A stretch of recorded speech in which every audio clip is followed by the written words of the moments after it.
السلام علیکم۔ آج ہم حضرت ابراہیم علیہ السلام کا واقعہ پڑھیں گے۔ سیدنا حضرت ابراہیم علیہ السلام۔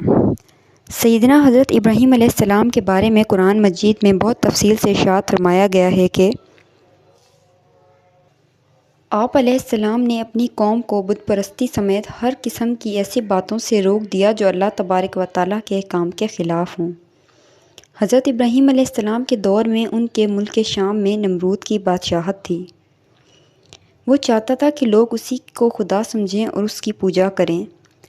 اس کے زمانے میں لوگ پہلے ہی بت پرستی میں مبتلا تھے، لہٰذا انہوں نے نمرود کو خدا ماننے میں کوئی خاص اعتراض نہیں کیا۔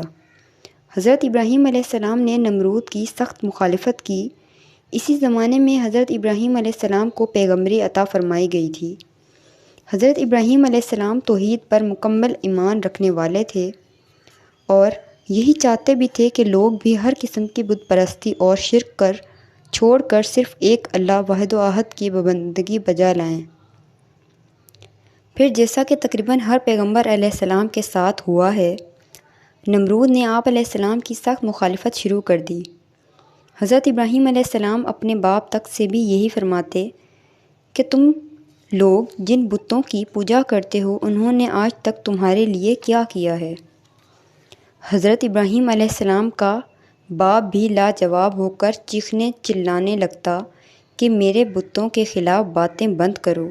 پھر ایک موقع پر آپ علیہ السلام نے مندر میں تشریف لے جا کر وہاں سارے بتوں کو توڑ پھوڑ کر رکھ دیا۔ مشرکوں نے آ کر دیکھا تو یہی کہا کہ یہ صرف ابراہیم علیہ السلام ہی کا کام ہو سکتا ہے۔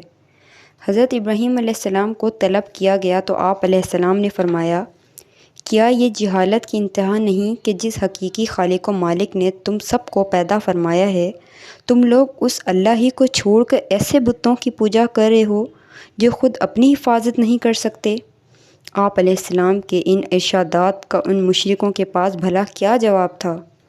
اس لیے نمرود نے فیصلہ کیا کہ آپ علیہ السلام کو آگ میں پھینک دیا جائے، اور پھر جیسے ہی آپ علیہ السلام کو خوفناک اور بھڑکتی ہوئی آگ میں ڈالا گیا، اللہ تبارک و تعالیٰ نے فوراً ہی آگ کو حکم دیا کہ وہ ٹھنڈی ہو جائے اور حضرت ابراہیم علیہ السلام کو کوئی نقصان نہ پہنچائے۔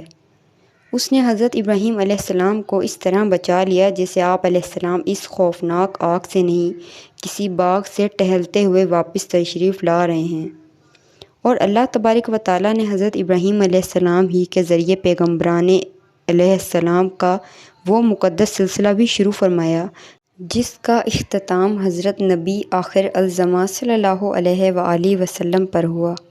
شکریہ۔